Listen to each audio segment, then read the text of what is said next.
Sabi nila, pumunta ka sa isang lugar na hindi mo pa napupuntahan sa buong buhay mo at least once a month. Eto nga at nagkaroon na naman kami ng pagkakataong gumala. Hi! Ako nga pala si Jess at partner ko si Al. Nagkaroon na naman kami ng oras para gumala.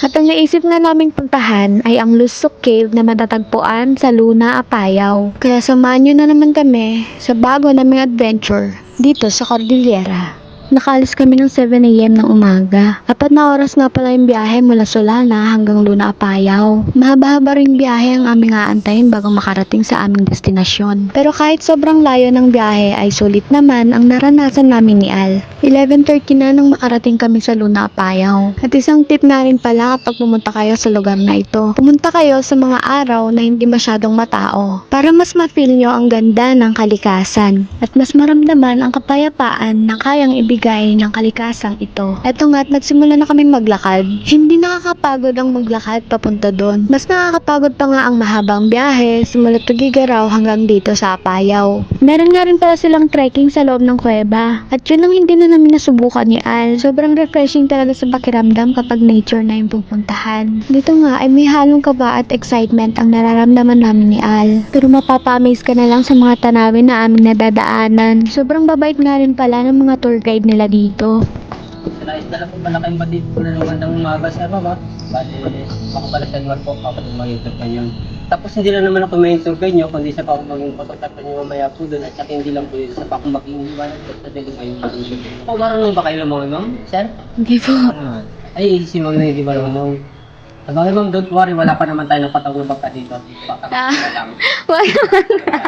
Ano lang sir, bihira lang talaga, papakita mo isla natin dito. Papakita mo isla natin dito kapag wapo daw at maganda yung Wow. doon sa pinakadulo, may more than 30 feet na po doon.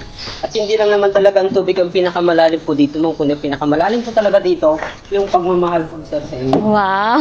Malalim. Siya nga pala si Manong tour guide. Isa rin siyang magaling na cameraman. Ang gaganda nga ng mga kuha niyang litrato namin dito. Ito nga at pumasok na kami sa loob ng kuweba. Napakaraming hugis at iba't ibang disenyo ang mga ito. At nahulma na rin sa napakahabang panahon. Sobrang mapapa-amaze ka na lang talaga sa loob. Tinawag itong Lusok Cave nang ibig sabihin ay butas sa Tagalog. Madilim nga sa loob pero meron yung butas sa gitna na nagsisilbing liwanag sa loob ng kuweba. Holy water. Kita mo nga't ang gaganda ng mga natural na disenyo nito. Ang sarap sa pakiramdam kapag nakapunta ka sa lugar na to. Meron. Ito kano to yan. At saka nandito din yung mga paningin natin. Mas mababa po yung mga paningin natin dito ba?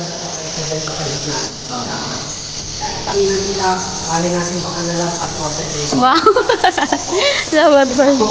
Sobrang linaw nga rin pala ng tubig sa kuwebang ito. Na talaga namang nakakamangha ang lugar na to. Sobrang sulit yung pagod namin ni Al na pumunta dito. Ang sarap talagang bumalik dahil sa ganda ng kalikasan. At hindi ka lang marerelax sa ganda nito. Mas mapipil mo rin ang buhay na meron ka ngayon. Patuloy pa nga kaming maghahanap ng mga lugar na katulad pa nito. Salamat nga rin pala sa aming tour guide na si Kuya Edmar. Sobrang galing at sobrang bait niya nga talaga. Pa-follow nga rin pala siya sa kanyang FB page. Meron nga rin pala silang maliit na trekking pagbalik. Dito ay lalakarin natin ang magandang kalikasan pabalik sa lugar na pinagsimulan natin kanina. Kailangan mo rin ng lakas ng binti para sa mga pasulong at akyatan. Dadaan nga rin pala tayo dito sa magandang hanging bridge nila. Mas masaya rin pala ang dala kapag mas marami kayong pumunta. Sa amin kasi ay dalawa lang kami ni Al. Mas okay na rin kasi yun para wala masyadong abala. Sana rin ay nag-enjoy kayo sa panonood ng video namin ni Al. O siya, hanggang dito na lang muna. Maraming salamat sa panonood. Paalam!